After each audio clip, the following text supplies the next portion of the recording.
करो, या फ्रिज मत लाओ, या नया मकान मत लाओ, या प्रॉपर्टी का सौदा मत करो, या ये मत करो, वो मत करो।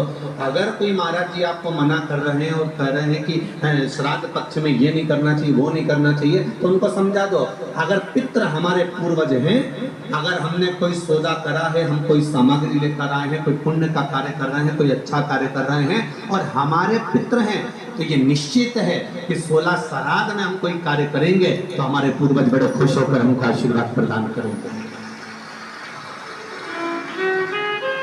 श्राद्धों के लिए, पितरों के लिए कई लोग बहुत डरा रहे हैं, बहुत डरा देते हैं कि तुम्हें ऐसा करना ही पड़ेगा, पिंडदान तो तुम्हें देना ही पड़ेगा, तुम ये नहीं करोगे तो ऐसा हो जाएगा, तुम 16 श्राद्ध में ऐसा दान करो, ऐसा ये करो, ऐसा वो करो।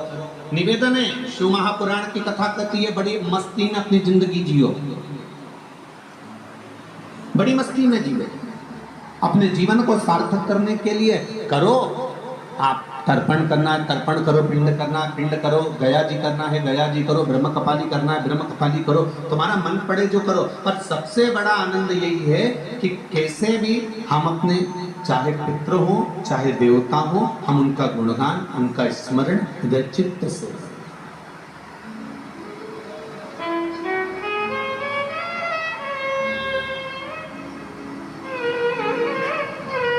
खूब करें। मृत्यु लोक और मृत्यु लोक के ठीक ऊपर है पितृलोक, पितृलोक के ठीक ऊपर फिर आगे जाकर देवलोक, फिर देवलोक से और ऊपर जाकर स्वर्गलोक। ऐसे क्रम हमारे यहाँ बने हुए हैं कि मृत्यु लोक से ठीक ऊपर की ओर पितृलोक है।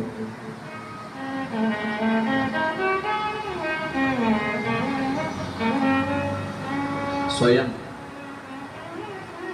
आंतरिषि ने राजा निमि को पितरों की महत्वता समझाई थी।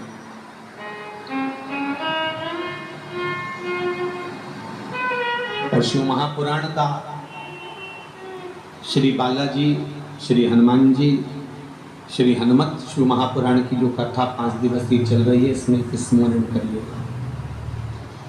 आपके पास में कुछ देने के लिए नहीं है, आप किसी को कुछ नहीं दे सकते, तो श्राद्ध पक्ष में जब आप भगवान शंकर का आराधना करें तो 27 मनके की माला से अगर आप भगवान शिव का नाम जप कर रहे हैं, 27 मनके की माला से आप भगवान का भजन कर रहे हैं, 27 बार आप मुख से भगवान का नाम ले रहे हैं, 27 बार आप भगवान का स्मरण कर रहे हैं, तो ये श्राद्ध पक्ष में आपने तर्पण करा ना करा, पिंड करा ना करा, गया गए ना गए, आपने कुछ दिया ना दिया, आपने कुछ प्रदान करा ना करा, पर 27 बार भगवान शंकर का नाम या राम का नाम या कृष्ण का नाम आप अगर अपने पूर्वजों के निमित्तार्थ भी ले लेते हैं, तो शिव महापुराण की कथा कहती है कि श्राद्ध पक्ष में उन्हें गया, पिंड, तर्पण, ब्रह्म कपाली का फल मिल जाता है और उनकी मुक्ति निश्चित हो जाती है।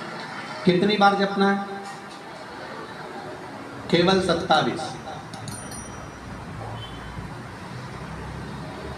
केवल 27, उससे ज्यादा कुछ। और यदि 27 बार आप भगवान का नाम नहीं भी जप सकते और आपको लग रहा है कि पितृ दोष के 4 लक्षण आपके पास में, पितृ दोष के 4 लक्षण बड़े होते हैं। पहला, घर में एक ना एक बीमार पड़ा रहता है, एक ठीक होगा, एक बीमार होगा, एक ठीक होगा, एक बीमार होगा, ये पितृदोष का लक्षण। दूसरा, 1 रुपये कमाया, 1.25 रुपये खर्च हो रहा है, कहीं ना कहीं पैसा आके रखाता है और 2-3 दिन में पैसा चले जाता है, साथ में रखा हुआ भी धन जा रहा है, पितृदोष का लक्षण है। तीसरा, घर में जितने सदस्य हैं आपस में किसी ना किसी बात के पीछे उनमें क्लेश बना रहता है, मन मुटाव बना रहता है, थोड़ी थोड़ी बात में कुछ ना कुछ क्लेश हो जाता है। 5वां, घर के बच्चे चिड़चिड़ प्रवृत्ति के होते जा रहे हैं, तो ये 4 लक्षण पितृदोष के बताए। इन पितृदोष का निवारण आप गया जी चले जाएं, ब्रह्म कपाली करा लें, या तर्पण दे दें, या पिंड दे दें, उससे अधिक फल शिव महापुराण की कथा कहती है। आप शंकर भगवान के मंदिर में जब 1 लोटा जल लेकर जाते हैं, शिव जी को 1 लोटा जल जब समर्पित करते हैं, तो उस जल को धीरे धीरे 27 बार आप पंचाक्षर मंत्र, षडाक्षर मंत्र या श्री शिवाय नमस्तुभ्यम बोलकर अपने पूर्वजों का स्मरण कर जो 16 दिन उस एक ही कलश, बार बार 27 बार कलश नहीं भरना है। जो लोटा भरकर लेकर गए हो, कलश भरकर लेकर गए हो, उसी को 27 बार आपको केवल शिव जी पर गिराना है। जो 27 बार जल एक ही कलश का समर्पित कर देता है, उसके पूर्वजों को तुरंत मुक्ति फल प्राप्त हो जाता है। उसको फिर तर्पण आदि की जरूरत नहीं पड़ेगी। जल तो रोज चढ़ाते हो ना आप लोग, रोज जाते हो ना। सारी समस्या का हल एक लोटा जल। आप अगर शिव जी के मंदिर रोज जा रहे हो, शंकर जी के मंदिर रोज जा रहे हो, प्रतिदिन जल चढ़ाने जा रहे हो, तो थोड़ा सा नियम चेंज करेंगे अपन। 16 दिन अगर हम शंकर भगवान को जल चढ़ा रहे हैं, आप कहेंगे गुरु जी अभी तो हमारे 2-3 दिन निकल गए। कोई बात नहीं, जब जागे तब सवेरे। कोई जरूरी है कि वो पीछे के 2-3 दिन निकल गए तो हम कैसे चढ़, नहीं, आप कल से प्रारंभ कर दो कि शिव जी के मंदिर में जब जल चढ़ाने जाओ तो जल को 27 बार धीरे धीरे कर चढ़ाना प्रारंभ करें। 16 श्राद्ध पूरे होंगे, नवरात्रि आएगी, दीपावली आएगी, और नवरात्रि से और दिवाली के बीच में आपको खुद ये फल प्राप्त हो जाएगा कि आपने 27 बार जो जल चढ़ाया है उसका फल मिला कि नहीं मिला, आपको मिला कि नहीं मिला, घर में शांति हुई कि नहीं हुई, घर में आनंद आया कि नहीं आया, संपदा बढ़ी कि नहीं बढ़ी, वैभव आया कि नहीं आया। केवल 16 दिन पूर्ण हुए, नवरात्रि और दिवाली के बीच का समय आप अंदाजा लगाकर बैठ जाए। भोला सब दुख काटो हमारा, ओ भोला सब दुख काटो हमारा। शिव शंकर जपो तेरी माला, भोले बाबा जपो तेरी माला, भोला सब दुख काटो हमारा, ओ भोला सब दुख काटो हमारा। भगवान की शरणागति का सुख क्या होता है, भगवान की शरणागति का फल क्या होता है? महाराज,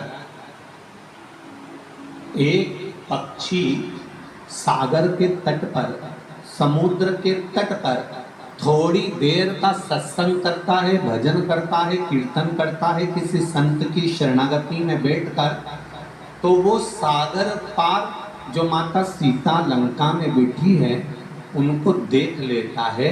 शिव महापुराण की कथा कहती है, जो दिल से एक क्षण की भी शिव महापुराण की कथा सुन लेता है, शिव कथा करती है, वो महादेव का कृपा पात्र हो ही जाता है, चाहे कैसे भी श्रवण करे।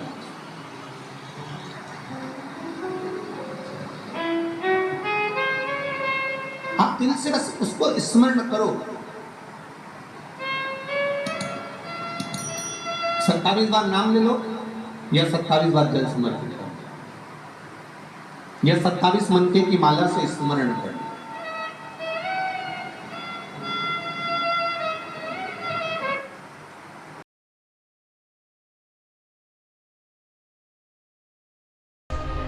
मान लो कोई काम आपका अटक रहा है और वो काम नहीं हो रहा, मान लो वो काम नहीं हो रहा, रिटर्न बढ़ा हुआ है, वो काम नहीं हो रहा, बहुत दिनों से आप प्रयास कर रहे हो और काम अटका पड़ा हुआ है, तो प्रयास करना,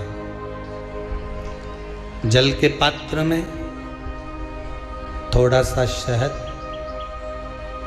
गंगा जल उसमें डालकर, ये जो श्राद्ध पक्ष चल रहा है, जिस समय पर जिस श्राद्ध पक्ष के अंतर्गत, श्राद्ध पक्ष में एक पात्र में जल लेकर उसमें थोड़ा सा शहद, गंगा जल डालकर भगवान शंकर को कुंदकेश्वर महादेव के नाम से, कौन से महादेव? कुंदकेश्वर, क्योंकि विदल और उत्पल इन दोनों असुरों ने, राक्षसों ने जब बहुत उपद्रव मचाया, अब ठीक है, जब बहुत उपद्रव मचाया तब माता जगतजननी के कहने पर कुंदुक का प्रहार कर कर इन दोनों राक्षसों का संहार करा था। तो शिवजी का नाम कुंदकेश्वर पड़ गया था। क्या नाम पड़ा था? कुंदकेश्वर। कहते हैं बहुत बांधाओं में जब व्यक्ति पड़ जाता है, बहुत बांधाओं में जब व्यक्ति चला जाता है, कुछ ना कुछ समस्याओं में जब व्यक्ति फंसा रहता है, पड़ा रहता है, तो कुंदकेश्वर महादेव का स्मरण करना चाहिए। एक प्रयास और करना, छोटा सा प्रैक्टिकल करने में क्या जाता है। दुकान पर ग्राहक नहीं आ रहे ना, आधा घंटा हो गया कोई ग्राहक नजर नहीं आया, फालतू बैठे हो ना दुकान पर, जब ग्राहक नहीं आता तो फ्री हो, तो एक काम करो, कोई भी जरा सा हाथ में पानी लेकर कुंदकेश्वर महादेव के नाम से 51 बार 21 बार बोलकर 11 बार बोलकर वो पानी को दरवाजे पे छींट दो। आधा घंटा, ज़्यादा से ज़्यादा 20 मिनट, आधा घंटा 30 मिनट नहीं लगेंगे और ग्राहक प्रवेश करना प्रारंभ करें। प्रैक्टिकल करने में क्या जाए। अब ई में कहीं घटा तुम्हारा कि पानी घट गया, कि बोलने से कुंदकेश्वर महादेव का नाम लेने से जीवान घट गई, कुछ घटा? फायदा तो तुम्हारा ही हुआ। कुंदकेश्वर का नाम,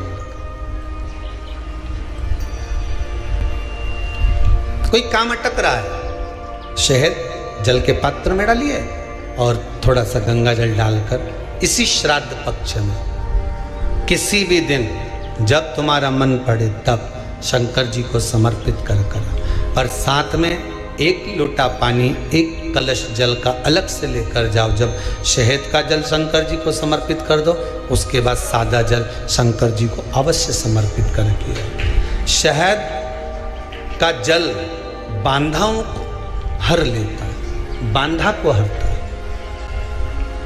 हम तो कई बार बच्चों से कहते हैं, अगर कोई बच्चा कंपटीशन एग्जाम में बैठ रहा है, इंटरव्यू दे रहा है या कोई एग्जाम में नहीं निकल रहा है, तो प्रयास करना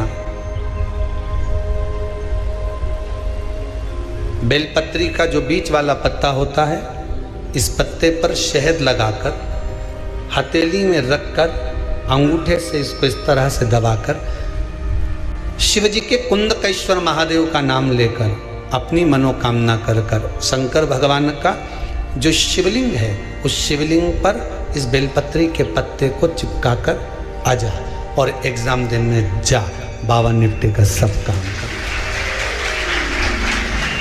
तो किस एग्जाम में बैठ रहा है, कंपटीशन एग्जाम में बैठ रहा है या इंटरव्यू के लिए जा रहा है, किसी परीक्षा में बैठ रहे हो या कंपटीशन एग्जाम के अंतर्गत या इंटरव्यू के लिए जा रहे हो, अपने नौकरी के लिए प्रयास करो। शिव महापुराण के छोटे छोटे जो उपाय शंकर की कथा में हैं, इसमें कोई खर्चा नहीं होता। अभी तक आपने जितनी कथा शिव महापुराण की सुनी होगी, कोई खर्चे का काम बताया हो तो बताना। बस एक ही खर्चे का काम बताया था, वो पिछला वो शिवरात्रि का उत्सव गया, उसमें गुलाब का फूल।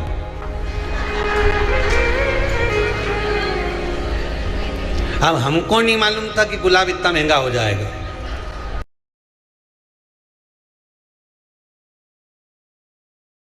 नमस्तुभ्यम श्री शिवाय नमस्तुभ्यम श्री शिवाय नमस्तुभ्यम। जानकारी अच्छी लगी तो प्लीज़ चैनल को लाइक कीजिए, सब्सक्राइब कीजिए। Thank for watching.